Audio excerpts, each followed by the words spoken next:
Que el Señor te bendiga ricamente. Le saluda a su su amigo y hermano Edgin Calderón Valverde, desde el Ministerio Casa de Oración en Pérez Celedón, San José, Costa Rica. Bienvenido a esta clase número 10, 2.5b, interpretación de parábolas. Hoy damos la segunda parte de la interpretación de la hermenéutica de parábolas, dado la extensividad del tema. Antes de proseguir con el tema de esta oportunidad, quiero invitarlo para que visite la página de su servidor. Tenemos varias páginas en internet donde hemos resumido todos los videos en una forma sistemática. Los videos que hemos grabado en YouTube. Tenemos dos páginas que están a disposición de todos ustedes para poder edificarnos más, para poder sacarle el provecho a los diferentes textos bíblicos y que usted pueda buscar exactamente el que usted necesita, que usted requiera. Son páginas donde no hay que pagar nada y son gratuitos. También tenemos en este sistema de Facebook, tenemos el grupo Teología y Hermenéutica Bíblica con énfasis en gramática griega. Un grupo para líderes cristianos, personas que desean conocer la Sagrada Escritura, personas que desean enseñar la Sagrada Escritura. Aquí estamos compartiendo temas de hermenéutica, de análisis gramatical, cursos de griego, y también hay otras personas que también ofrecen sus servicios. Y si usted también tiene conocimientos teológicos, hermenéuticos, que puedan servirle al liderazgo cristiano, pues también es invitado a colaborar o si no, a aprender. Bien, ¿cómo hacer para acceder a estos recursos? Bueno, la forma más fácil, más simple es que en Google escriba Edgin Calderón Valverde y aparecen los resultados respectivos. Yo lo invito para que usted explore estos grupos y sea bendecido. También quiero invitarlo para que se suscriba al diccionario excavadigital.com. El diccionario de los exégetas, muy fácil de usar. Todas las palabras del Nuevo Testamento con su respectivo análisis gramatical y una concordancia donde usted puede ampliar el estudio del mismo. Proseguimos entonces con el tema de interpretación de parábolas. Recuerde suscribirse a mi canal de YouTube, a el diccionario excavadigital.com. También comparte este tema en tus redes sociales para que muchas personas comiencen a gustar de la palabra de Dios. Tenemos una población cristiana que se resiste a leer la Biblia, busca cualquier cosa menos leer la Sagrada Escritura y sobre todo interpretarla correctamente. Comparte por lo tanto este video en tus redes sociales. Estamos analizando el libro de Milton Spencer Terry, Hermenéutica, quien fue un pionero de la hermenéutica sobre todo en esta parte de Occidente. Hemos visto los diferentes capítulos. Estamos en el capítulo 5 de la segunda parte, interpretación de parábolas, y muy pronto ingresaremos a otra cantidad de recursos. Recordarle que estos tres cursos van de la mano. Griego, el curso de griego, aprendemos griego para traducir griego. Aprendemos hermenéutica para traducir el texto griego e interpretarlo correctamente. Entonces, estos tres cursos van de la mano. Bien, seguimos entonces con la parábola que por aquí quedamos en el programa anterior. Esta es la segunda parte del programa de parábolas. Nos dice Terry que las expresiones peculiares, como cuál, el que fue sembrado junto al camino, el que fue sembrado en pedregales, no son, como lo observa este señor Alford, una confusión de semejanzas, no una interpretación primaria y secundaria de esperma, semilla, sino la profunda verdad de la naturaleza como de la gracia. La semilla sembrada la semilla sembrada, brotando en la tierra, conviértese en planta y lleva el fruto o falla en producirlo. Es pues la representante una vez sembrada de los individuos acerca de quienes se habla. Notamos que la semilla, que en la primera parábola se dice que es la palabra de Dios en Lucas 8:11, en Mateo 13:38 representa los hijos del reino. Ven ustedes cómo pueden representar cosas diferentes. Lo insto para que lean las dos parábolas. Se supone tácitamente un punto distinto de progreso. Pensamos en la palabra de Dios como habiéndose desarrollado en el buen corazón en que fue arrojada hasta que ha tomado ese corazón dentro de sí y convertido en una nueva creación. Él ve una especie de progreso entre una y otra y por lo tanto un avance en la interpretación o en lo que significa el término. De los ejemplos precedentes podemos derivar los principios generales que deben observarse en la interpretación de parábolas. Y aquí sacamos una enseñanza para interpretar las parábolas. No pueden formarse reglas especiales que se apliquen a cada caso. No, esto es muy importante. No pueden formarse reglas, no podemos hacer una regla para decir, bueno, así se hace esto, por lo tanto se va a hacer de esa manera con todas las parábolas. Cada parábola es diferente y cada parábola tiene que ser analizada en su contexto. Dice, mostrar qué partes de una parábola están designadas para ser consideradas como significativas y cuáles son de mera forma y adorno. Debe cultivarse, dice Terry, un criterio sano, discernimiento delicado por medio de extensos estudios de todas las parábolas y una cuidadosa confrontación y comparación. Eso es importante, ¿verdad? De hecho, mientras más estudiemos, mientras más analicemos, mientras más libros leamos para ver los diferentes puntos de vista, mejor vamos a poder interpretar una parábola. Los ejemplos de interpretación de nuestro Señor demuestran que la mayor parte de los detalles de sus parábolas tienen significado. La mayor parte, en una parábola, la mayor parte de ella tiene significado. Pero a pesar de eso hay palabras y alusiones incidentales. Esto de las alusiones incidentales a las que no debe tratarse de exprimírseles un significado. Es decir, usted toma una parábola, por aquello de que no me comprenda, y a esa parábola tienen significados algunos elementos importantes, pero hay elementos dentro de la parábola que no tienen ningún significado, nada más están ahí para adornar el texto o digamos así, para que la historia tenga sentido, pero no es que tiene un significado concreto. Entonces no hay que buscarle significado a todo, no. A veces la misma palabra de Dios le da, y creo que a veces no, sino siempre, la palabra de Dios en su contexto le da la interpretación justa. Dice que por consiguiente es necesario proponernos estudiosamente debemos evitar. ¿Qué debemos evitar a la hora de interpretar parábolas? Por una parte, extremos de ingenuidad que buscan significados ocultos en cada palabra. Es que creen que hay un secreto, un misterio en cada palabra escondido y que ahí Dios nos da un... No. La palabra busca la forma de transmitirnos de la manera más clara su significado. Bueno, por otra parte, otra cosa que se debe evitar, la disposición de pasar por alto muchos detalles como meras figuras retóricas. También eso, irnos al otro extremo de brincarnos lo que realmente nos quiere decir las parábolas y decir esto no es significativo, por lo tanto lo saltamos. Bien, eso por un lado. En general debe decirse que la mayoría de los detalles de una parábola tienen significado.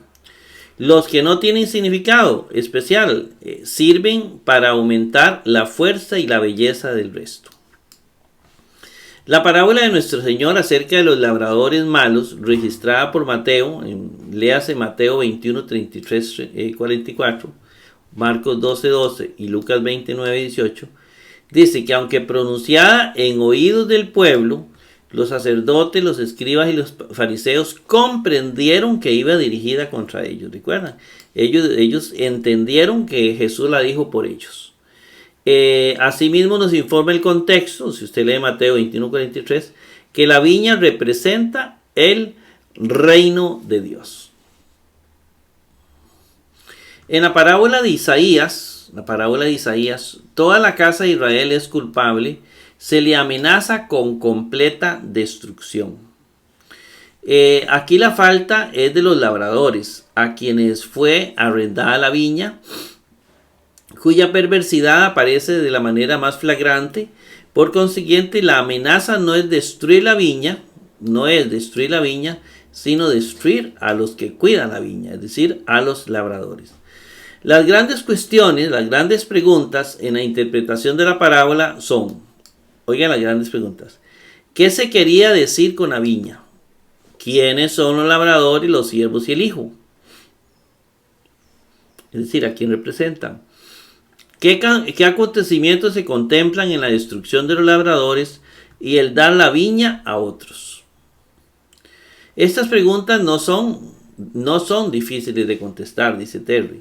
En Isaías, la viña es el pueblo israelita, considerado como la iglesia del Antiguo Testamento. No considerado, dice.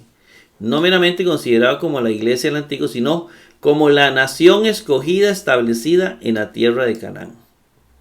Aquí se trata de la idea más espiritual del reino de Dios, considerado como una herencia de gracia y verdad divinas, a poseerse y utilizarse para honra y gloria de Dios, en forma tal que los labradores, los siervos, el hijo, pueden ser coherederos y partícipes de sus beneficios.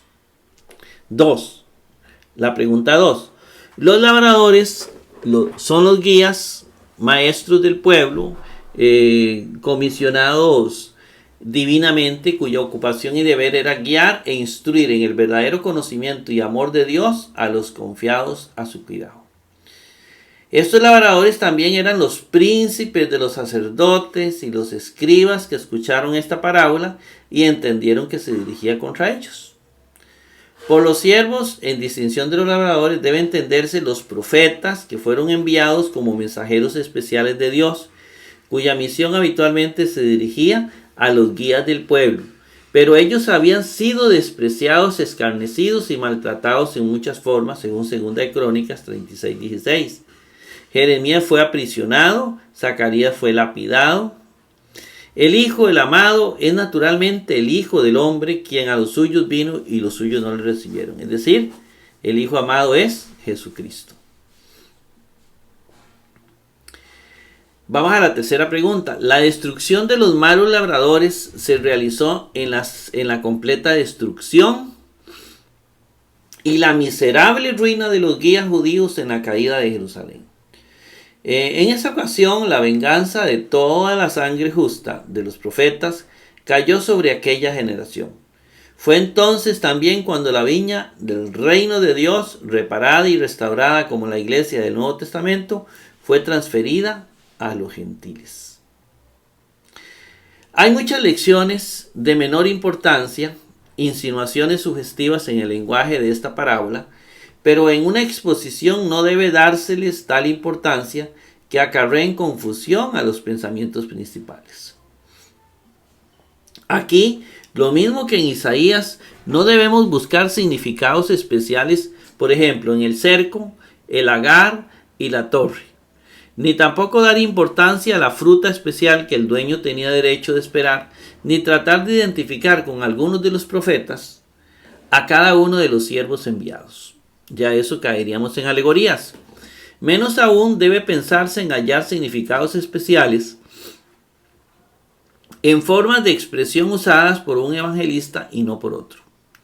Algunos de estos puntos menores pueden ser ricos en sugestiones, abundantemente dignos de comentarios, pero en vista del exceso de presión ejercido sobre ellos por algunos intérpretes, conviene que recordemos constantemente que a lo sumo son cosas incidentales y sin mayor importancia.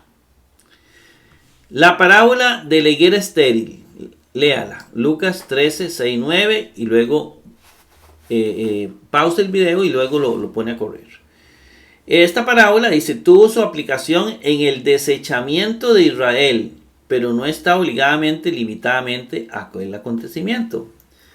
Tiene lecciones de aplicación universal, ilustrando la paciencia, la longanimidad de Dios, como también la certidumbre del juicio destructor sobre todo el que no solo no produce fruto, sino que también la tierra inutiliza. Ahí dice Ketin Yin Katarjin. Su ocasión histórica surge del contexto precedente, pero la conexión lógica no es tan clara. Sin embargo, en busca de ella hay que llegar hasta el carácter de aquellos informantes que le hablaron del ultraje inferido por Pilato a los galileos, porque la amonestación, 2 veces pronunciada, si no os arrepintiereis, dice Jesús, todos pereceréis igualmente. Implica que las personas a quienes se dirigía eran pecadores que merecían un castigo terrible. Probablemente eran de Jerusalén, representantes de la secta farisaica, tenían muy poco respeto por los galileos y quienes quizá con sus noticias querían burlarse de Jesús y de sus adeptos galileos.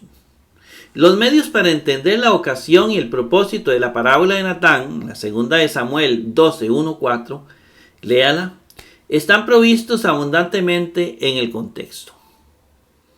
Lo mismo pasa con la parábola de Tecoa, segunda de Samuel 14, 4, 7. La del profeta herido, primero de Reyes 20, 38, 40. Todas las parábolas de nuestro Señor se hallan en los 3 primeros evangelios.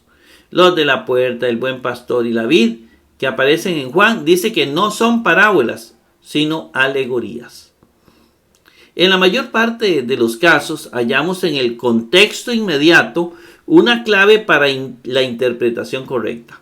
Así vemos que el motivo de la parábola del siervo malvado, léala, Mateo 18, 23, 34, dice que el motivo de esta parábola está en los versículos 21, 22 y su aplicación se halla en el versículo 35.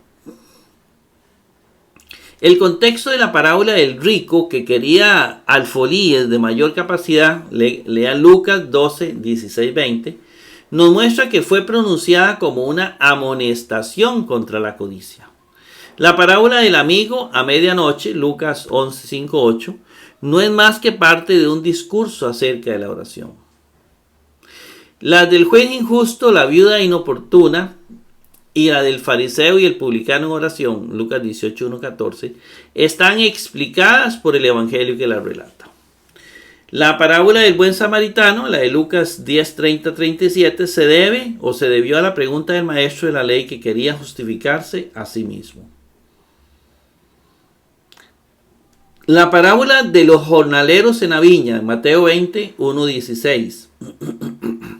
Aunque el contexto da su motivo y aplicación, ha sido considerada como difícil de interpretar.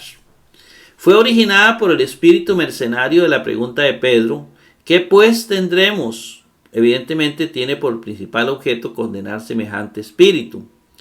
Las dificultades de los intérpretes han surgido principalmente del hecho de haberse dado indebida importancia a los puntos menores de la parábola, tales como lo de un denario al día, lo de las diversas horas en que fueron contratados los jornaleros, etc.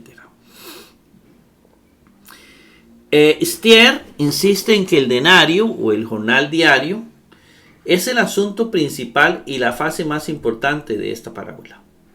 Otros quieren que las varias horas mencionadas representen diferentes periodos de la vida en los cuales los hombres son llamados al reino de Dios, tales como la niñez, la juventud, la edad viril y la ancianidad.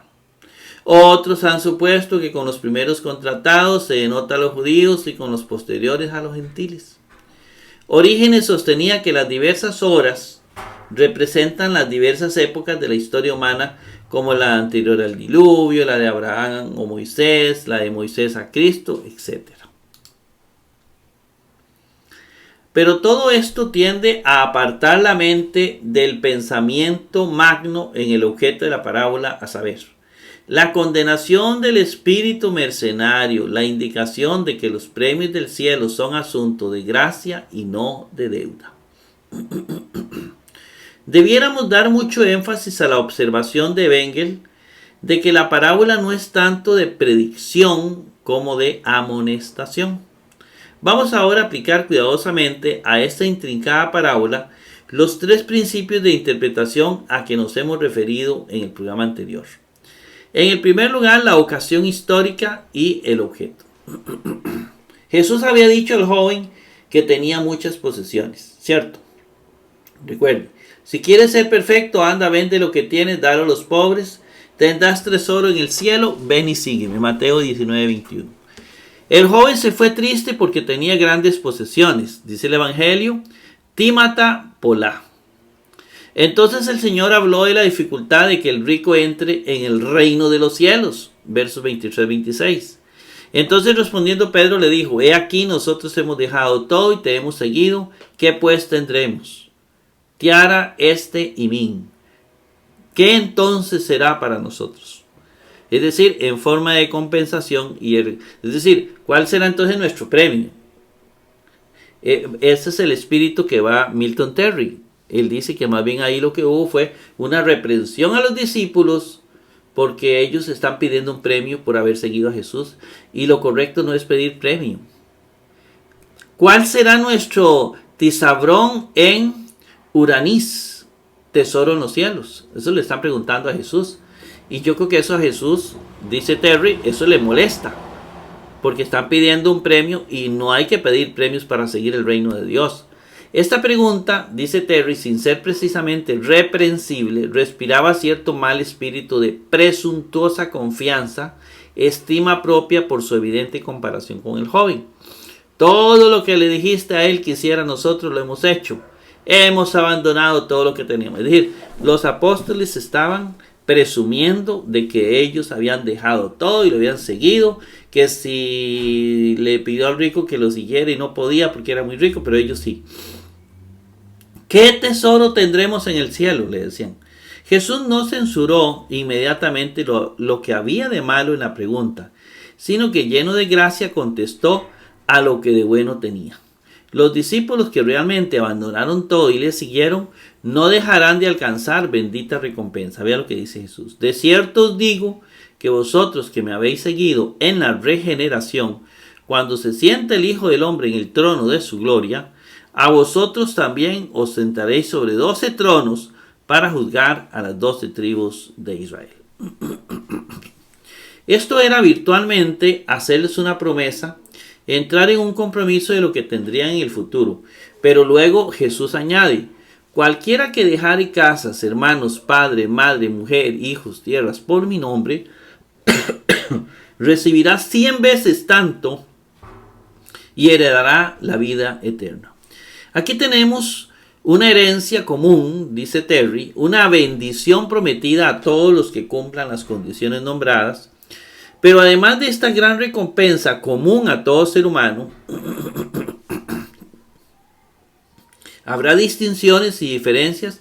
Por eso Jesús añade inmediatamente, pero muchos primeros serán postreros y muchos postreros serán primeros.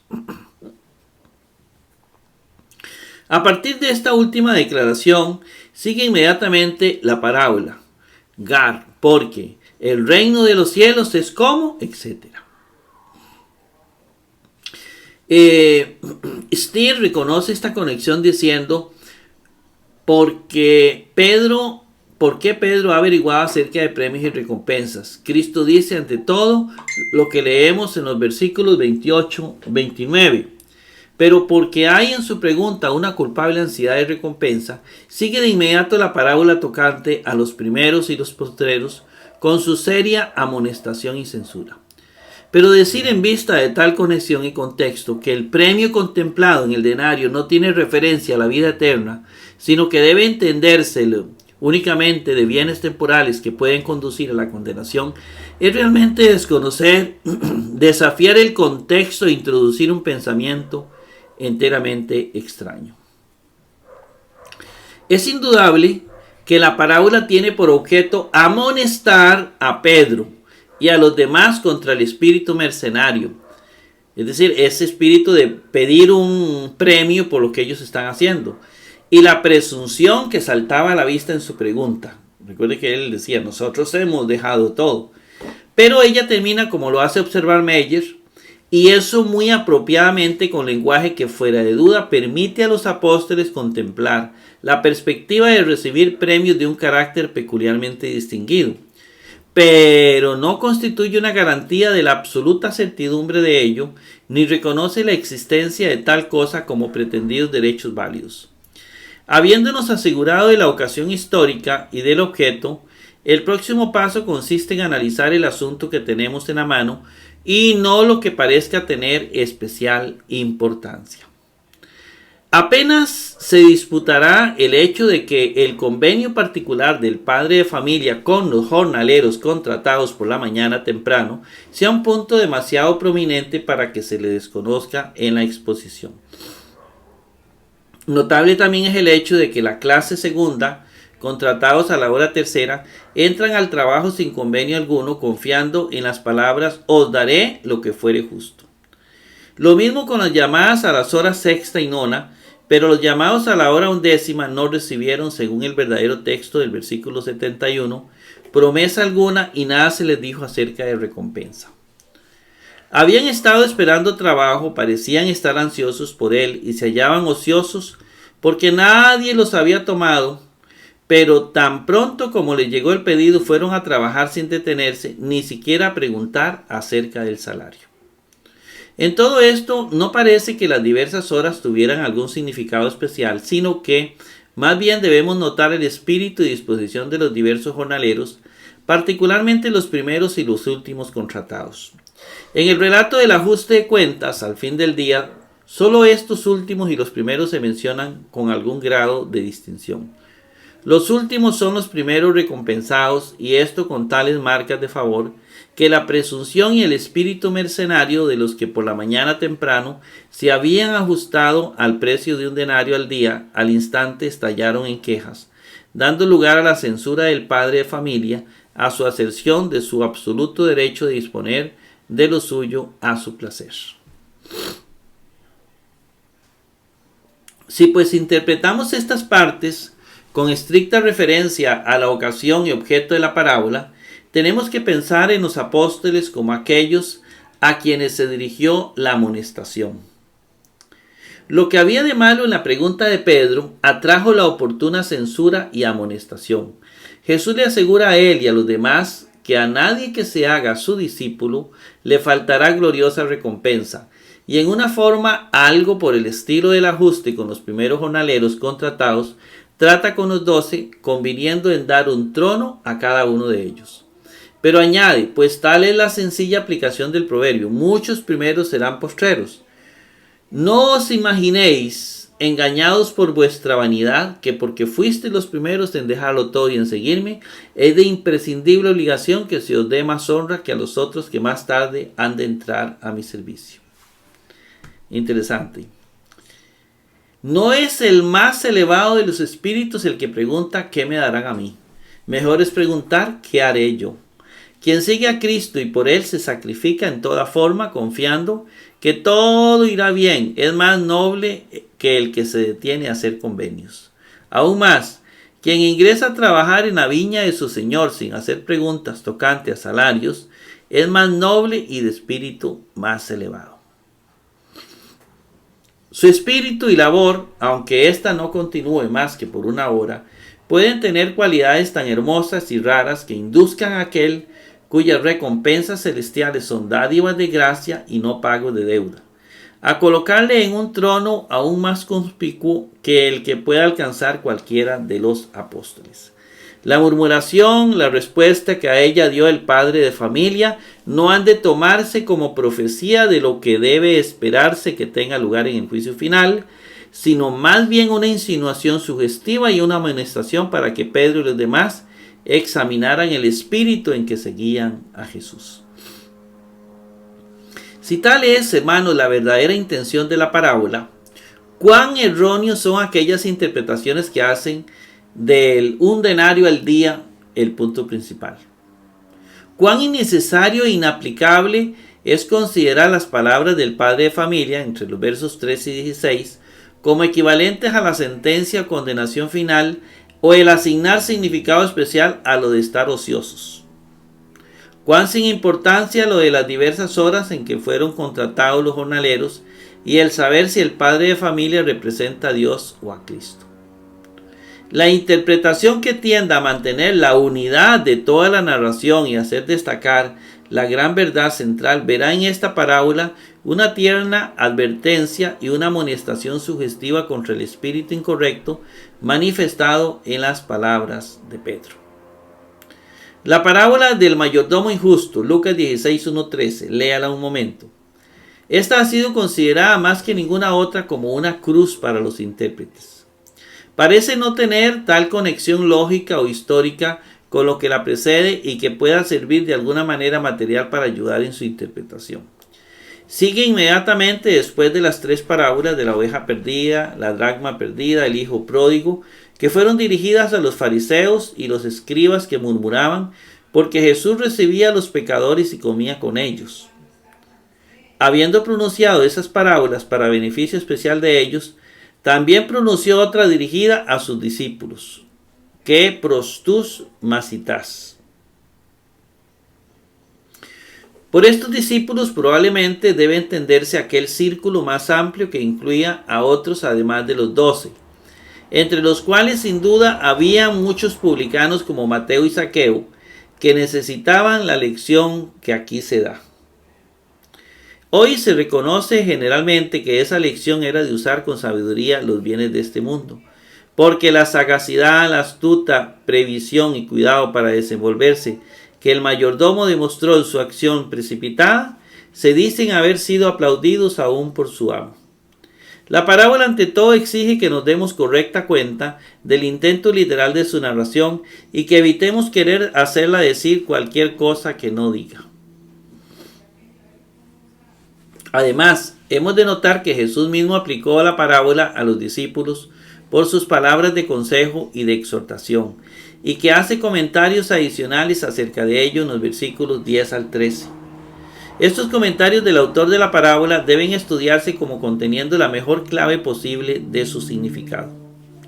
La lección principal se halla en el versículo 9, donde se insta a los discípulos a imitar la prudencia y sabiduría del mayordomo malo, haciéndose ellos de amigos mediante las riquezas de maldades, ex tu mamona tis adiquías, de procedente de mamón de la injusticia. El mayordomo con su plan astuto exhibió toda la rapidez y sagacidad con que un mundano sabe obrar para congraciarse con los de su propia especie y generación.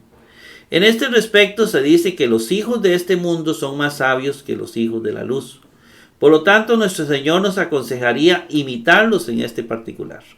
En una forma análoga, en otra ocasión, al enviar a sus discípulos en medio del mundo hostil, les dijo que fuesen prudentes como serpientes, sencillos como palomas. Los detalles de la parábola, pues, deben considerarse como incidentales, meramente designados para exponer la astucia del mayordomo. No debe tratar de exprimirse de ellos otras analogías.